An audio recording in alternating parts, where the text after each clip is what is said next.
रेखा के पिता दिल्ली में किसी तरह अपने और अपने परिवार का पेट पाल रहे थे। पर एक दिन अरे रमेश, तुम्हारी बेटी के तो समझो भाग्य ही खुल गए। वकील लड़के का रिश्ता आया है। अरे वाह, कब करना चाहते हैं शादी? वो लोग तो जल्द से जल्द ही करेंगे। बाकी शाम को मैंने रेखा को देखने के लिए बुला लिया है। तेरा घर छोटा है तो तुम लोग मेरे घर ही आ जाना। राकेश और उसकी बीवी सारी तैयारी के साथ रोहित और रेखा की शादी कर देते हैं। लेकिन अगले ही दिन देखो रेखा, शादी भले ही हो गई है, लेकिन तुम ये मत सोचना कि मैं किसी जोरू के गुलाम टाइप रहूंगा। रेखा को रोहित की बात अजीब लगती है। मैं ये तो सोच भी नहीं सकती और ना ही चाहती हूँ, लेकिन शादी के अगले ही दिन इस तरह की बात की उम्मीद भी नहीं थी। रोहित रेखा के मुंह से ये बात सुनकर गुस्सा हो जाता है। अरे, काफी जबान भी चला लेती हो। माँ ने सिखाया नहीं कि पति से कैसे बात करते हैं? रेखा अब चुप रहने में ही भलाई समझती है। रेखा, जल्दी से नाश्ता तैयार कर लो। आज पहला दिन है, सारे काम तुम्हें समझा दूंगी। ये नौकरानी है जो तुम्हें बता देगी कि कैसे कैसे क्या करना है। फिर इसकी कल से छुट्टी है। रेखा भी ससुराल में जी जान लगाकर काम करने लगती है।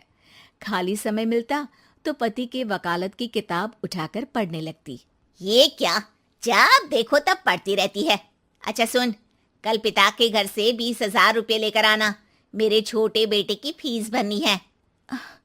लेकिन पापा क्यों भरेंगे उसकी फीस?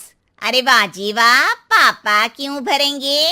तो ये बता, हम क्यों रखेंगे तुझे यहाँ? क्यों खाना देंगे फ्री में?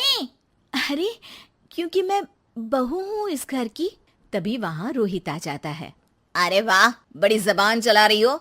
चुपचाप माँ जो कह रही है वैसा कर, वरना सामान उठा और जा अपनी झोपड़ी में। बेचारी रेखा क्या करती, पिता के घर जाती है, उनको सारा हाल बताती है। पिता भी जैसे तैसे पैसों का इंतजाम कर बेटी को ससुराल के लिए विदा करते हैं। देखा, अब कहाँ से आए पैसे? अरे बहुत माल है तुम लोगों के पास, बस सीधी उंगली से निकालते नहीं। नहीं नहीं माँ, पापा ने अपनी मोटरसाइकिल बेचकर पैसों का इंतजाम किया है। पता नहीं अब वो ऑफिस कैसे जाएंगे। अरे वाह भाई, ये भी हम सोचे।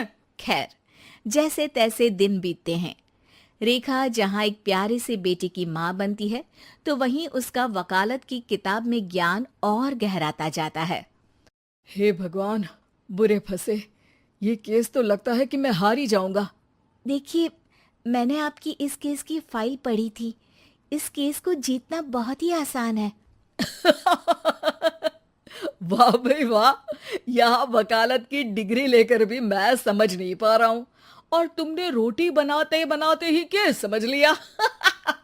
अरे जाओ जाओ, जाकर मुन्ने को संभालो। केस मैं संभालूंगा। ए लड़की सुन, जाकर अपने बाप के यहाँ से 3 लाख लेकर आ। पूरा घर फिर से बनाना है। छोटे की शादी करूंगी तो छोटी बहू को कहाँ रखूंगी? पूरा घर तो तूने घेर रखा है। ऐसा मत बोलिए माँ जी, पापा इतना पैसा कहाँ से लाएंगे? अब तो वो रिटायर भी हो गए हैं। हाँ, तभी तो बोल रही हूँ, रिटायरमेंट के पैसे तो मिले होंगे ना। लेकिन वो अगर आपको दे देंगे तो बुढ़ापा कैसे काटेंगे? रोहित रेखा की बात सुनकर गुस्सा हो जाता है।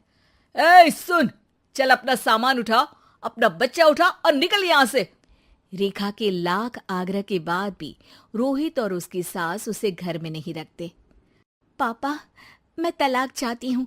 बेटा, मेरे पास वकील के पैसे नहीं है।